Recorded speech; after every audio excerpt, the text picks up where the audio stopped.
it seemed to me that she maybe wasn't taught in that manner. And even so much more so in growing in life, in business, or the way that she wanted to be being an entrepreneur and things of that nature, there was just too many negative things that very well were holding her down. Um, the other thing I noticed is, um, know your worth, know who you are, know how big you can be, and how much you can grow on your own if those negative words or negative thoughts, things that are placed little seeds, if those are all growing and kind of clouding your judgment of your own self and your dreams and the things that you love, you're never going to honestly try them because you're always going to convince yourself that you're incapable.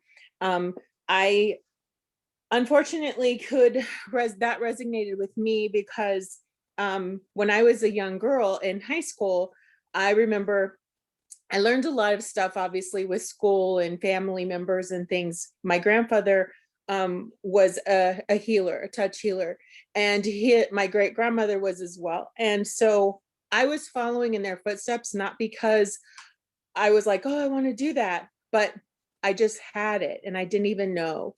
And so once I was about 16, I told my mom and my dad, I want to be a chiropractor. And my mom said, you could never do that. And I was like, well, I want to. and and yes, I did have some trouble. I had dyslexia and I had some comprehension issues, and they didn't know this until I was about 16, going into my sophomore year of high school. And great for the school system. Anyway, I was kind of like, well, I guess I can't do that. And I really did let my mother's negative words, um, you didn't do a good grade, or you're not trying, or all those things that she would say cloud my judgment because I could have been a freaking chiropractor if I wanted to. Now I definitely wouldn't want to be, not because I think they're bad people, but I would like to actually help somebody, not keep them coming back for more. And so it's just a different mindset for me now that I've learned other things about it. But I really think that when an adult, an influencer, somebody that you might look up to, puts those kinds of thoughts and clouding judgment in your brain, it really makes you think that I'm incapable. I need to try something different. I don't want to do that because I might fail. And um, it's totally wrong. To me, I know when I was through this part of this chapter, I was just like really having a lot of, I knew it. Thank you, Jesus, because I never would want my children to feel that way. I never would want them to grow up in the world and be like, I can't do this, or I can't do that, or I'm not capable. And I think that it was just, I didn't want them or anybody I love to feel the way that I felt when I was told I couldn't do that. Um, because that's just not a good mindset, especially for somebody like us who wants to do their own thing and be their own person and create their own business and kind of move mountains for themselves. Because yes, anybody can just fill out a job application and do what you're told, but if you want to do something like what we do, we actually have to put ourselves out there and try new things and show people that it's not scary and I am capable.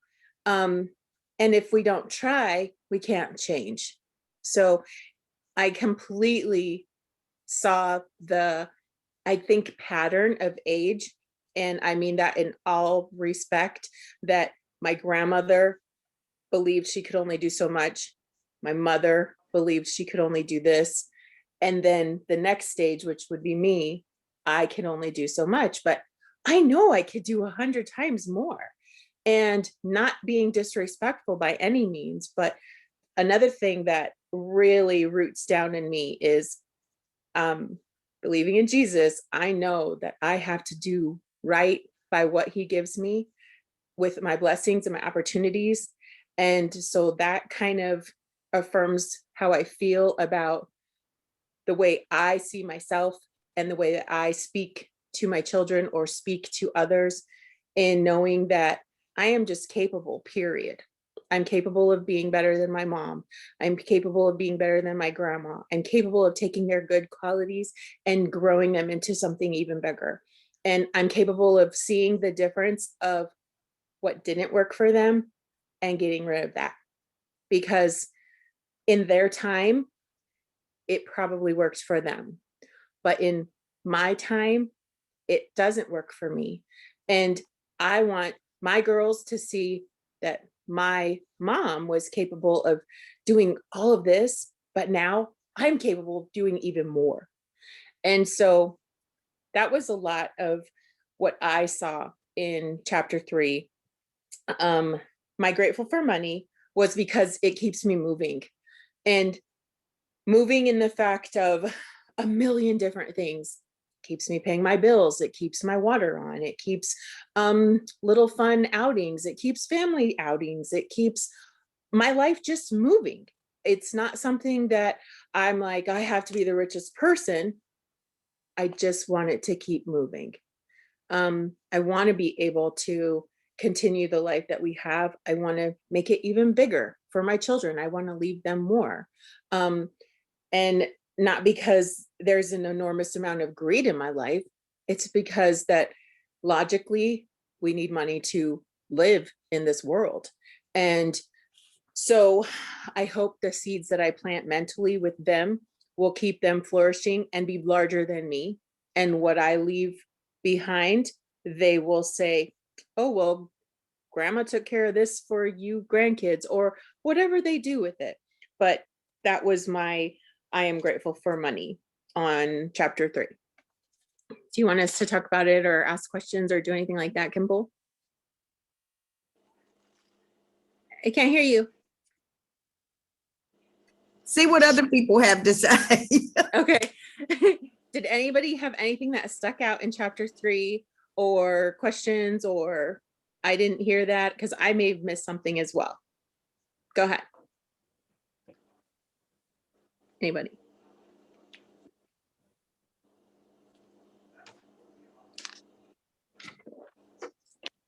Oh, Miss Susan, Unmute yourself.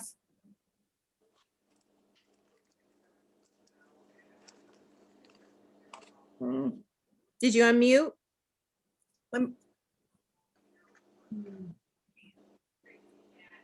Jeff, see if you can unmute Susan, because you're the I got it. I got it. perfect. Does everyone have a book? Yes. Do you not? No, I do. I need to purchase one. I missed the first meeting y'all had 3 Oh, weeks that's ago. okay. You can go online. Do you have Audible by any chance? Because if you've got Audible and No. you If don't, she doesn't have it, she can get it for free. okay, I'll send it to you for free. I'll send you and if you don't have Audible, you can get it. If nobody's ever sent you an Audible book, Okay. I will go on right now and do that. And it's easy. I downloaded it. I actually have the print, but it downloaded free where I can listen to it. But I find it more annoying to listen to, so I read it. See, I'd rather listen. I like listening to her too. I like her. Yeah. Yeah. I love to be read too. I seem like I absorb it better. I don't know. My attention span. Thank you.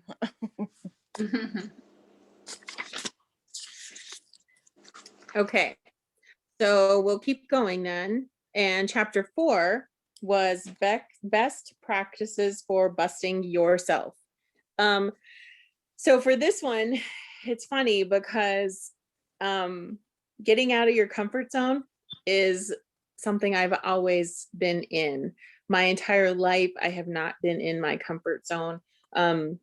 I have had to work through emotional crazy growing up as a kid. I'm the oldest of 4 as a child, but then as a 20-year-old, I was told I had 3 other siblings, which meant there was 4 more kids, and they were on a whole different section that I never knew, and I didn't know the biological father.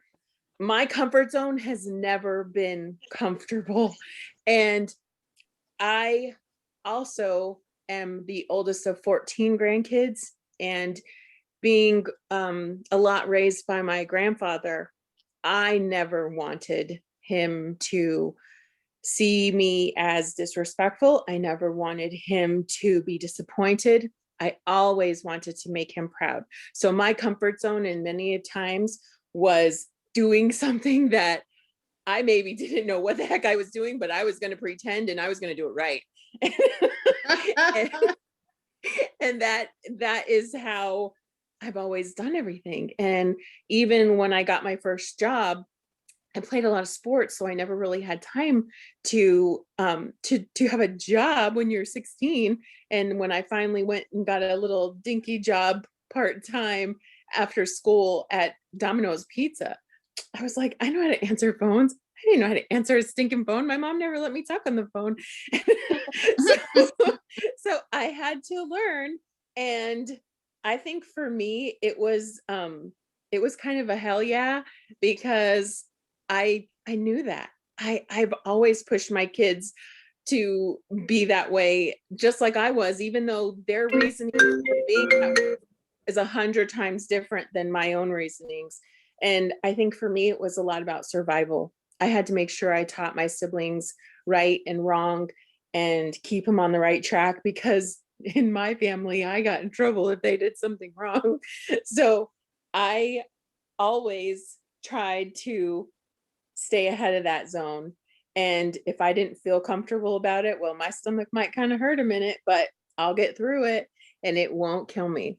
So I was really excited about this chapter.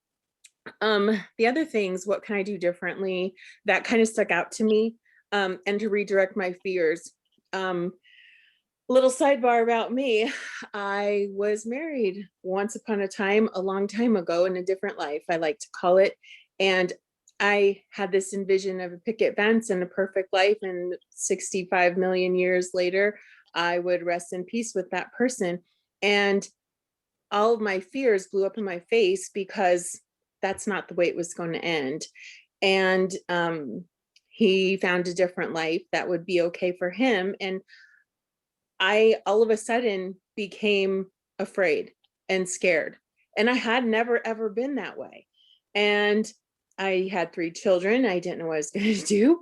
And fears were, holy crap, are you going to be able to get them through college, because now you're by yourself? And oh, SHIT, you are freaking alone. And that picket fence just broke all the way around your house.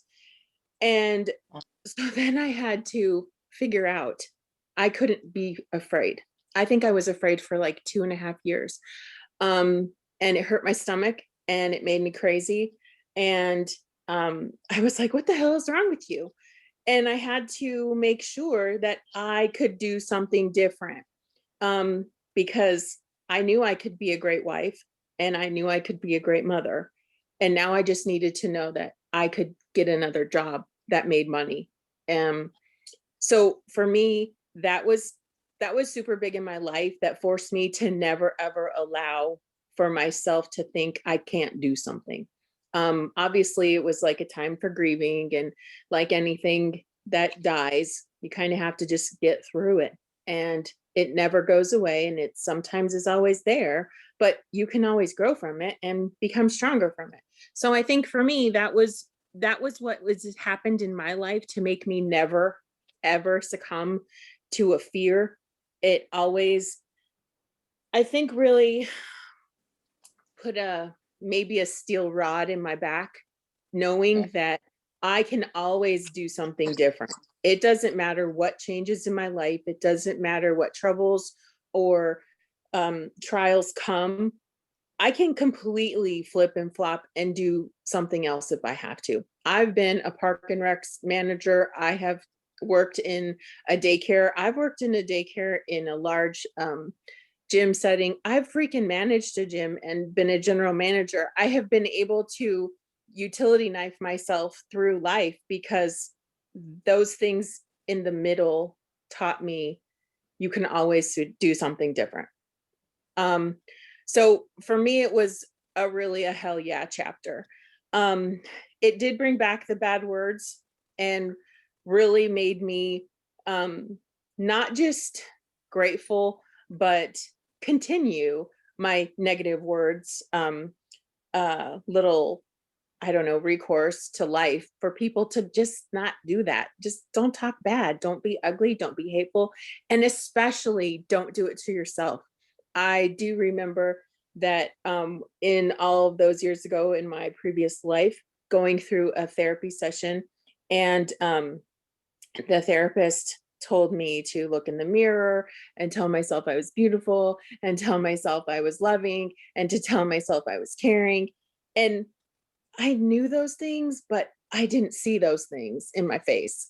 And it made a lot of sense, obviously, later on in life. And at that moment, it was just more of anger and pain and sadness.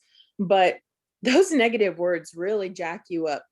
And they jack you up from the beginning of time for anybody who is seasoned and well over my age to anyone who's younger. I could never speak negatively to my child or to somebody I love or anybody in the world for that matter. Um, there are definitely things that we don't ever have to agree on, but me telling somebody maybe that they're stupid or that they're dumb is just the most hurtful thing I could possibly think of, because that's something that burns. That little sticks and stones may break your bones. And I changed it when I was young. I said words will always hurt you.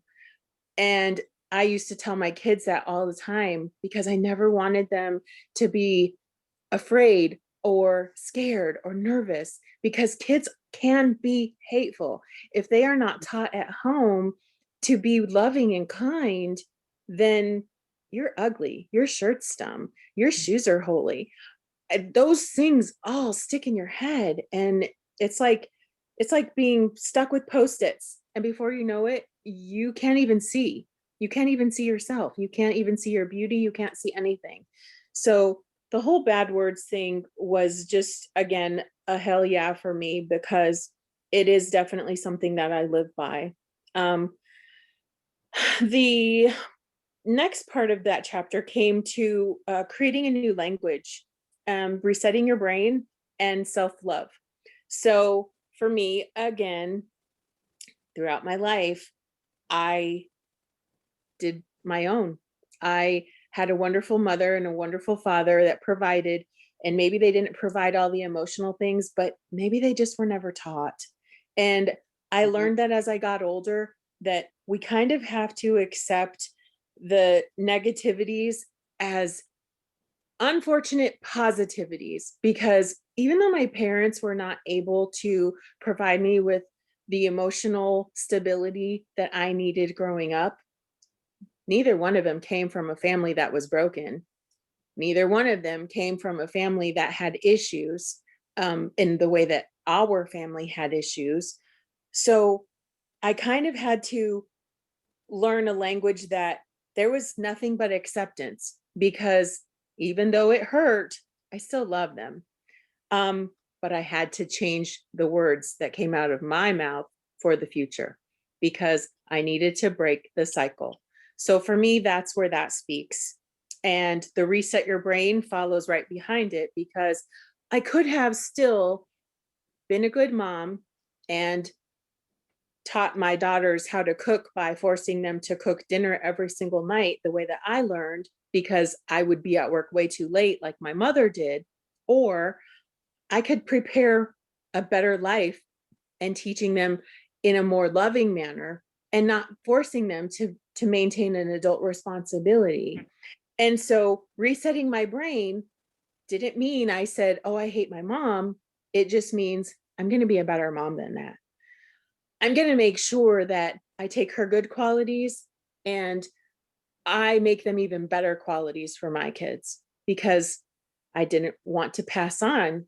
So the reset, control alt delete, whatever we want to call it, for me is like for real, for real, for real, for real.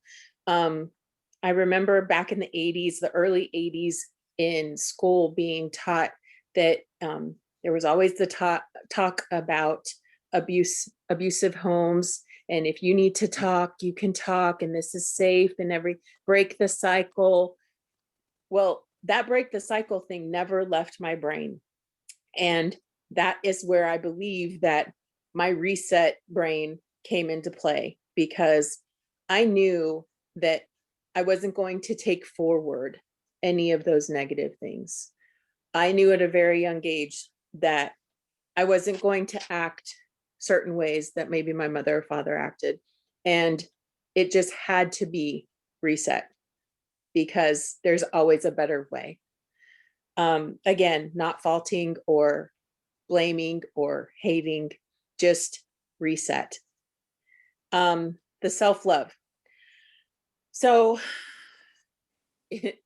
being born, I believe in my brain that every child desires the love of the mother and the father. And being without one for a couple of years, and yes, I had my grandfather, who was a wonderful fill-in, and probably the best thing that could have ever happened to me in my life, I still longed to just have self-love. And so for me, in that part of the book, it really kind of reminded me that I am grateful, but I can always incorporate new things to see my self-love. Even though I force myself to teach it to my children, I force myself to pass it on to those that I love, not just because it's a force, but because I know that's what they need in their heart. And there can be days for myself now with a lot of my autoimmune issues where I am incapable, or I am extremely tired, and I can't physically move sometimes. And those days, I can honestly say to you people that I don't like myself sometimes. I always love myself, but I do not like when I think I can do something, but I can't physically do something. And so for that, I will always be human. And I know I'm not perfect. And I ask for grace and I ask for forgiveness, because I do on those days disown myself. And it is not, those are not my self-love days. They turn into love because you can't move, so you better just lay down and rest. And so I accept that, but I also forced my brain to say, it's okay. I didn't do this. This is just something that is a part of me, and I can get through that day. I just have to rest. And so that one, I believe, will probably be a work in progress. I am only 45 years old. And so I know that my brain parts are going to always get frustrated like that. And I'm actually extremely proud of myself. In the last 2 years, I have really gotten over it. There was times for about 2.5 years where I would see somebody running on the side of the road, doing their jog and being amazing, and maybe had run 6 miles already. And I would burst into tears because I would be so angry that I can't run anymore. But I don't think it was outgrew it. I think I finally learned to accept it. And in the beginning, it was extremely hard. And so the self-love in the beginning wasn't there. It was a shutdown. Kimball can tell you, I didn't want to talk to nobody. I didn't want to see nobody, because this Cece was broken. She was useless. She was pointless. And I had nothing nice to think about myself. And I think that learning more about my conditions and being such a fighter, I was like, what the hell are you crying about? You're not a freaking crybaby. Get the hell over it. And it's okay. It's going to stink and you're going to miss a lot of stuff, but it's fine. You're still here. Like, it's just not worth it. There's so many other people that have it way worse than I do. And not being able to run 10 miles a week is clearly not everybody's cup of tea. But for Cece, it was a big deal. So the self-love thing, I was like on her train, because if we don't have the self-love, then are we really giving love out? You know, how, to me, that's what I think. If I can't tell myself that I love myself, or that I'm beautiful, or that I'm happy, or that I'm a good person, when I tell my daughters, am I being honest? Because they're part of me, you know? So I really try to hold myself accountable to those things, because I have 4 little people and then a numerous amount of little children that just I love very much, that maybe sometime look up to me. I just want to make sure that my accountability is real and it's just not words coming out, you know? Um, the other thing, I know this part made me laugh so hard, because she's starting it out like, oh, I know. And it's funny because when I hear people say I know, like this is a horrible example, but I'll say maybe we need to put um shock in the pool. And he says, I know. And I say, yeah, we talked about it 4 days ago. If you know, let's just do that. My husband is wonderful. I can't even begin to tell you, but I think everybody, like for me at least, I can think of even talking to a child. I know I have homework. Well, then do it. Don't come down and get the third snack. You know, Do your homework. exactly. If you really know, then go and let's do that. Let's just tackle the real goal. Let's get down to the nitty-gritty and not try to think or talk about it anymore, because right now doing all of that is just wasting the precious time and not actually doing what you know. so, so for me, that part was super funny. And I was just like, yes, this lady. It was great. And it makes me think, if I know, why are we still going through this? So that was my next part, because there's so many times where maybe it's in my life, or maybe it's somebody that I love and I'm trying to help them, because I do not have any accolades of being any kind of therapist, but magically in life people just come to me and I can never say no, because sometimes I'm an idiot, but sometimes I just love them so much and I want to help them.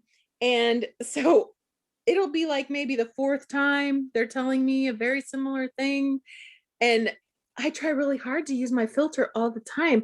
But when it gets to be that many, I have to say, why are we still doing the same thing over and over again? Like that's called craziness. And there's probably a lot of other crazier, larger words for it. But for me, I just have to put it out in plain black and white. If you're still having the same result, then stop. Do it a whole different way.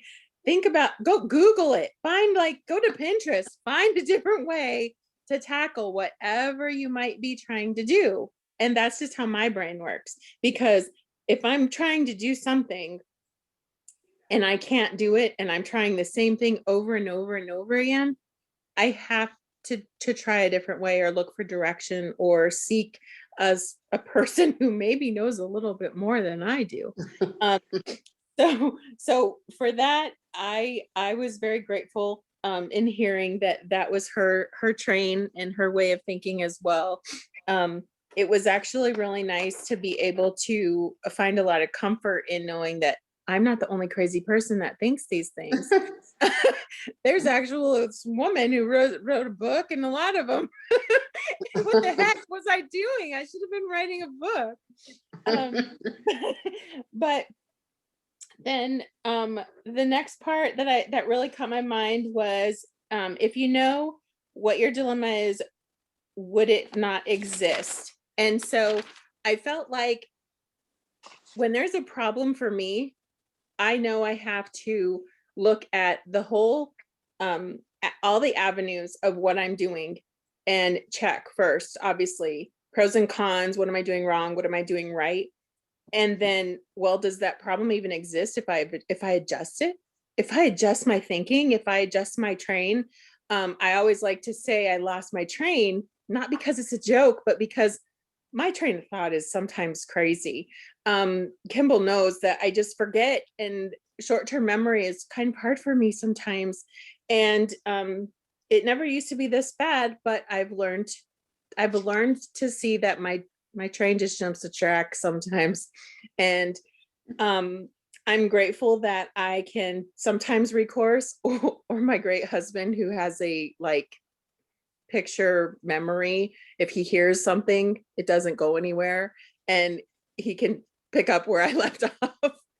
But I always just try to reassess and eliminate the things that I could see were my problems.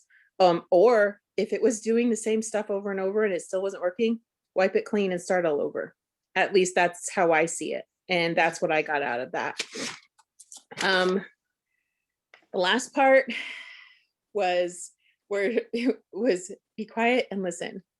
So it's funny because in my notes I wrote shh.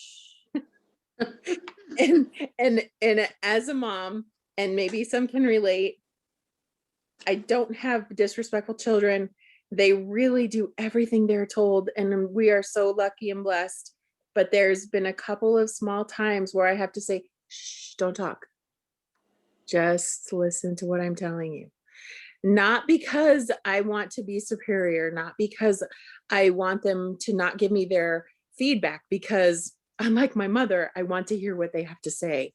I want their voices to be heard, and I want them to have feelings.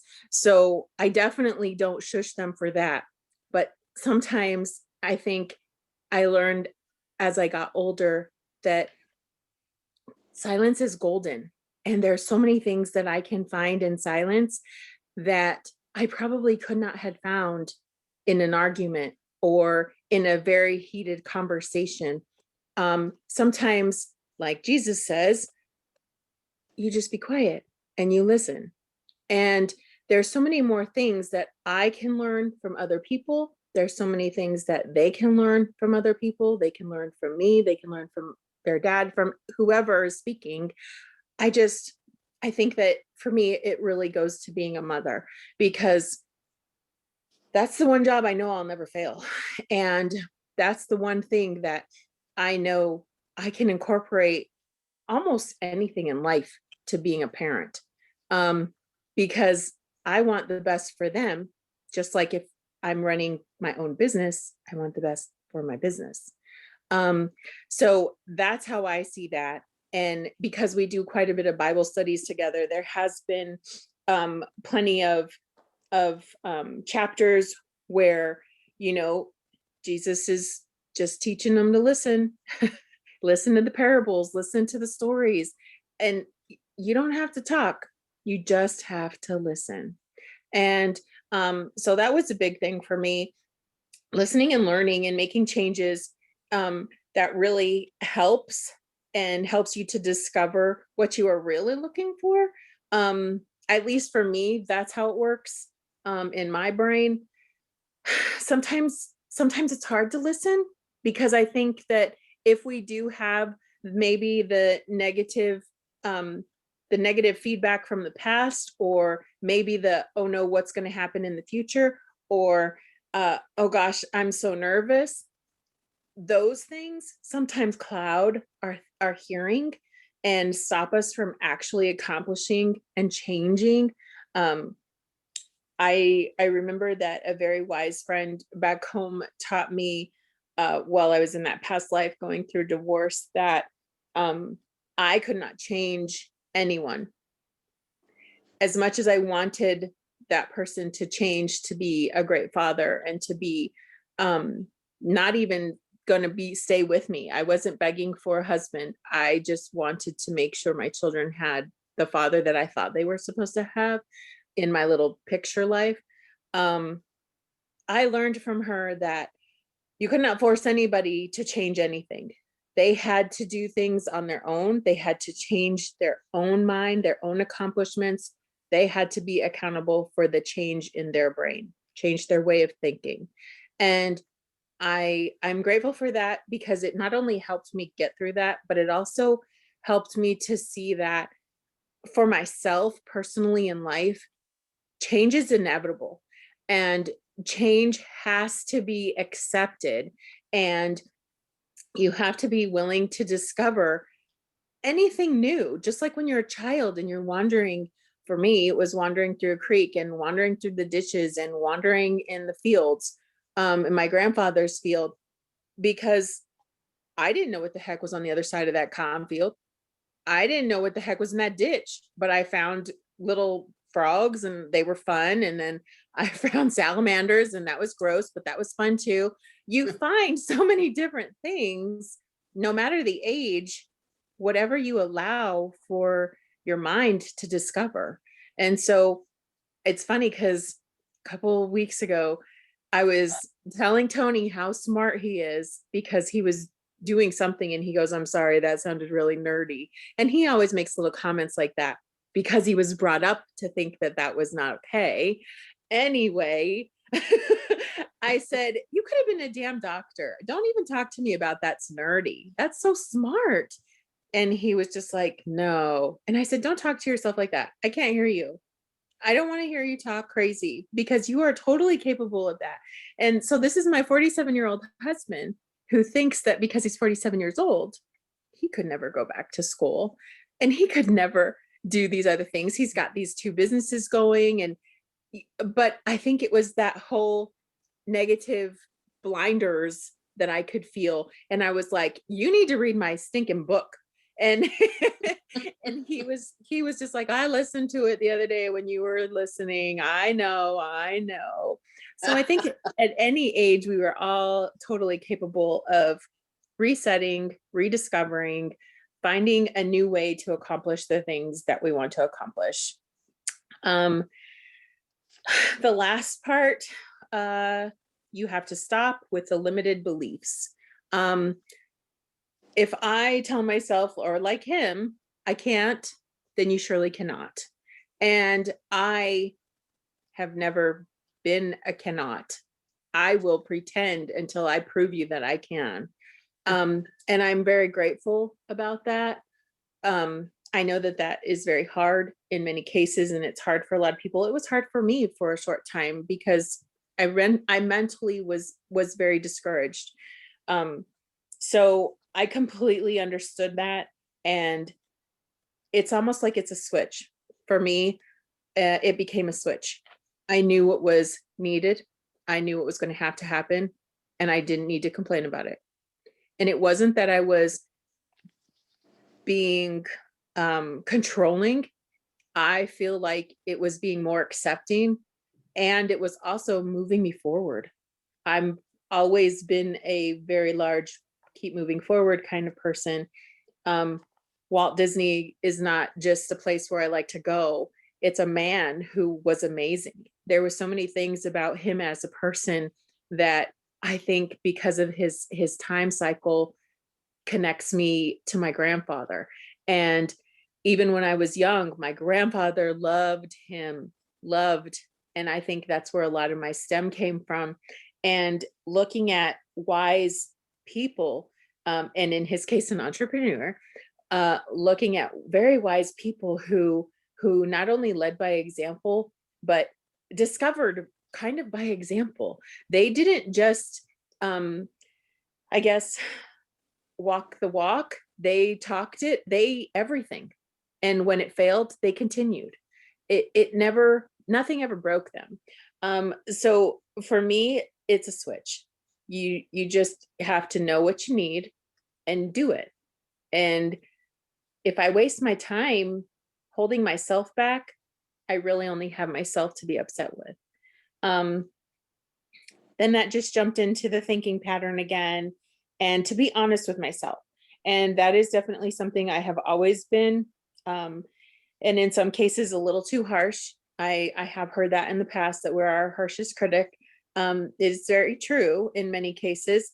But I think for me, I've always tried to be the more positive of it.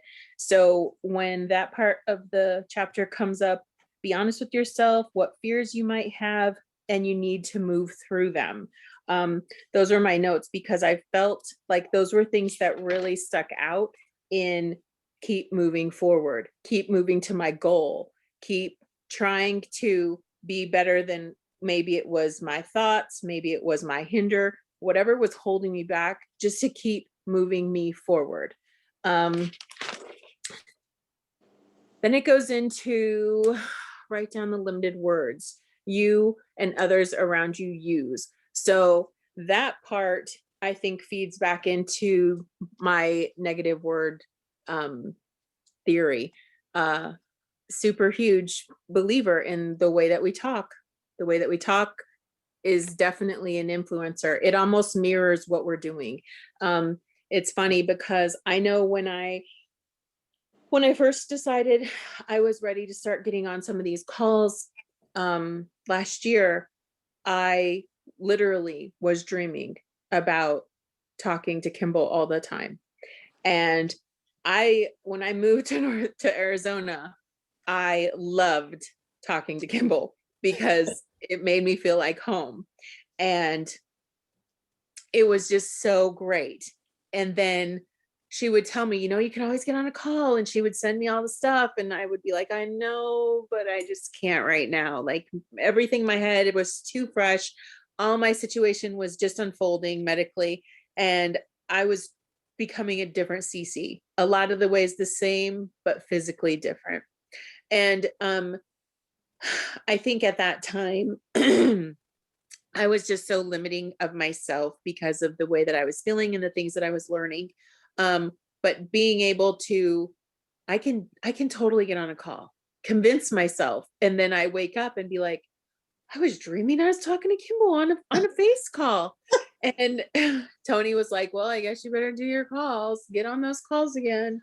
And then I was just like, next week. And I would still dream about it. And so then I was just like, okay, I'm going to do it. And so then when I did it, and some days I'd get too tired and I wouldn't be able to do it, but I would be dreaming about them. I would be dreaming about seeing these little calls and seeing all your faces. And once I got to see what everybody looked like and not just the thread on a cell phone, it was definitely something that I wasn't limiting myself to anymore, because I could see it in my dreams. I could see it was happening. And I know in some ways that sounds so cliche, but for me, it was very real.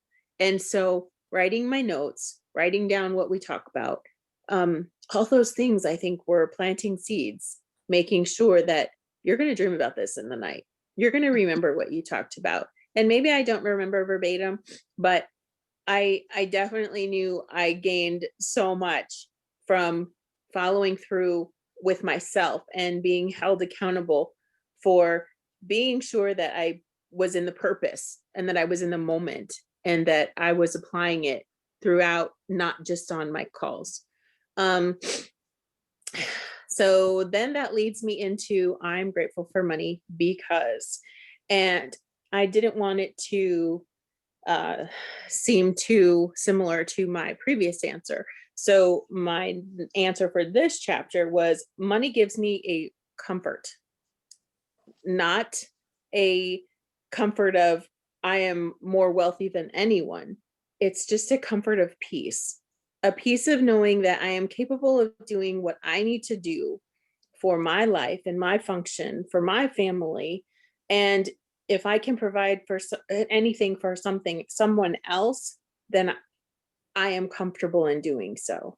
I know it still kind of goes back into paying bills, but I think that there's a difference between it keeps me moving and it keeps me at peace and at comfort. Because when I was that single mom of 3 children trying to figure out, I was not comfortable because I didn't need nobody to pay my bills. I needed to pay my own bills. If I wasn't going to have your ring on my finger, I very well didn't feel comfortable in taking anything. Obviously, the courts will decide all of that nonsense, but I felt this sense of pride that these are my girls and I know what I have to do to take care of them. And so that was very helpful in my growth, I think, and in my transformation, because it helped me to find a comfort. It helped me to know as much as I didn't grow up thinking I was going to rely on somebody, I knew at that point forward, I never had to rely on anybody again. And I think that's why, to me, moving forward with money, because it keeps me moving and it comforts me, are very different in the way that I see them. So that's what I thought about chapter 4. Is there anything that anybody thought about chapter 4 that you guys want to share?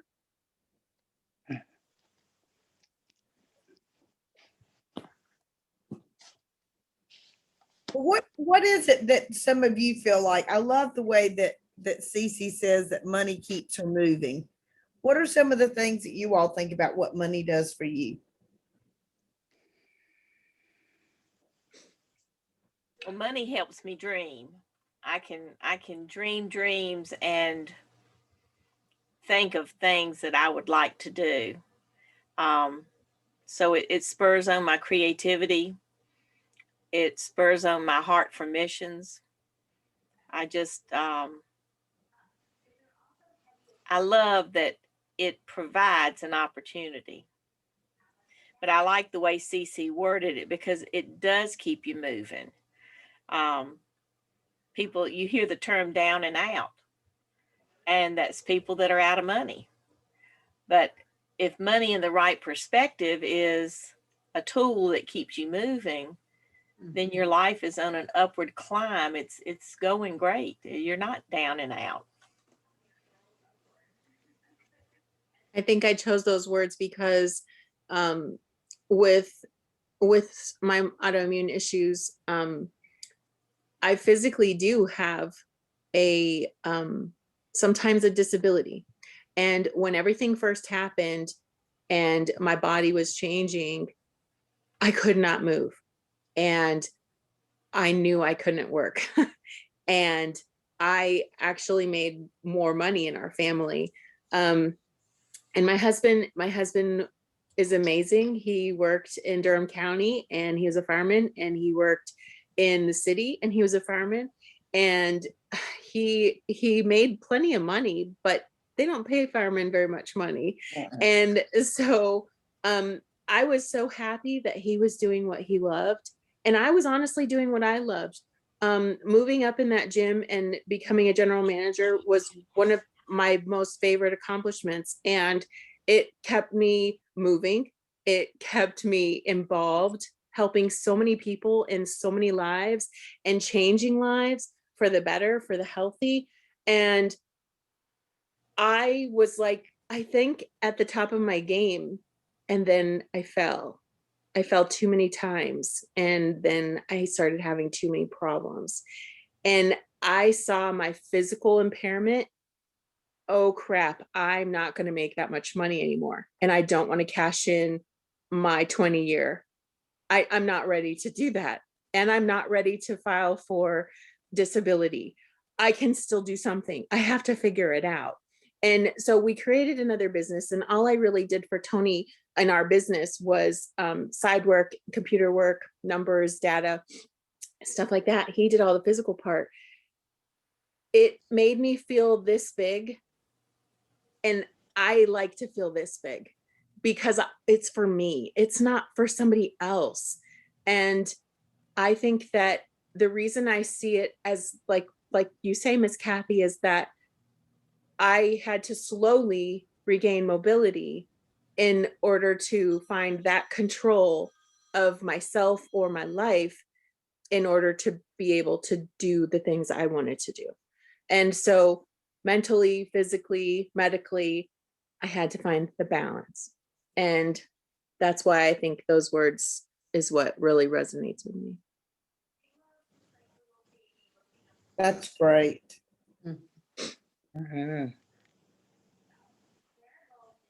Anybody have anything else tonight? Well, Cece, that is just, I really appreciate you sharing that, because along about the time that I was around your age, I didn't know that I had something building in me, and I probably hurt a lot of relationships because I didn't know I was sick. I just kept pushing forward and just kept trying to do it. And then one day my husband said to me, I want you to go to a doctor and I want you to find out what's wrong with you. And I went, what do you mean what's wrong with me? And he said, don't you see how you're being? And I said, well, yeah, this hurts a little bit and that hurts a little bit. And he said, you're tearing us up. You've got to get well. You've got to find it out. And, you know, my children have very different relationships with me than what they might have had. There were other factors too. It wasn't just that. But I lived in denial. I just could not accept filing for disability. I had 3 doctors at Duke tell me you need to file for disability. And it just, they only diagnosed me with the fibromyalgia. That it was 24 years before they diagnosed me with chronic Lyme disease. Mm. And that everything that went along with that was just horrible. And see, I have one daughter in healthcare and she thinks her mom's a total loon. She just doesn't get that it was real, that it was terrible. But see, I was a parent that was determined to make life work. And as a single mom, I had chores and expectations of my children. They had to do their own laundry. They had, I wrote them out recipe cards where they had to learn how to start a meal. They didn't have to cook the whole thing, get it started because I was working late. And, but then they ended up keeping the house because I was running low on my energy and feeling bad. And I kept telling myself, I can do this, but I couldn't do it. I just couldn't do it and I couldn't accept it. And it's a tough thing when you're not able to move and you're just totally locked up. It's tough. Yeah. So I just feel just so identifying with so much of what you shared. And I really, really appreciate it because things started looking up for me when I found out what was wrong. And then they were looking up with my feeling of hope. I'm going to beat this. I'm going to beat this. And along about the time that I met Kimball, 3 years I'd been trying to fight it. And it wasn't until I met Kimball and started trying things a little differently to build my core, build my immune system, that I quit battling what was outside there and I focused on the inside, on me. And little by little, I'm getting better. And I don't have those miraculous fast 6-week stories. It took me several years, but now that it's coming about, I'm ready to sing, which is, I'm really happy to be looking better, to feeling better. And I look back on the path I've been on and it's been a long, harried trail. So I really identify with you and I just cannot believe you're that age. You just look so young. She does. Great hair. Yeah. You did I an have awesome great hair. job. I promise. You did an awesome job. That was good. That was a was terrific excellent. presentation. Thanks. Yeah.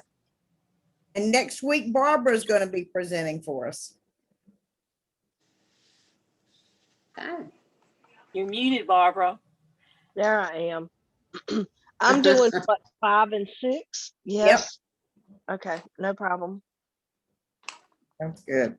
I Yeah, am beginning to understand the benefits of having a written book because having it in Audible and being able to listen to it is fine, but it makes it a little harder when you're trying to underline things in the air. Oh, yeah. Well, you know what I did? have it in, I have it through Audible, but I have it in print. It comes both ways, in print and voice. And you can even highlight in it Yeah. and save it. Yeah. So And then- that's one of the things I like about it because you can copy and paste it or whatever. Well, that's Yeah. good. Yeah. And I But just wrote some- notes for It's my chapter. something about reading those words on the paper. Some of it just resonates with me better when I read it. Yeah. Yeah. Yeah. All righty, guys. We'll be in touch. You all have a great day. And then tomorrow night, we have our Learn, Laugh, and Energize with Set. CC. This is gonna be the CC week. Wait, Yeah. what am I doing tomorrow? Because I don't know. I'm sorry. That's the Live, Learn, and Energize. That was when you signed up for it, was to do it on February 18th when we had the thing to sign up. Okay. You Okay. you know, the Bad jelly phone bean game Jelly bean game and all of that. and a product that you love or Okay. water. I know. Well, I need to find the jelly bean game. But I know I have it. It's in my file. I know I have it. If you don't find it, just text me in the morning because I'm probably gonna go up and just crawl into bed. But I'll be up early in the morning and I'll send it to you. Okay. Okay. Okay. All right. You guys have a great night. Thank No. you. Thank you. Bye. Bye-bye. Bye.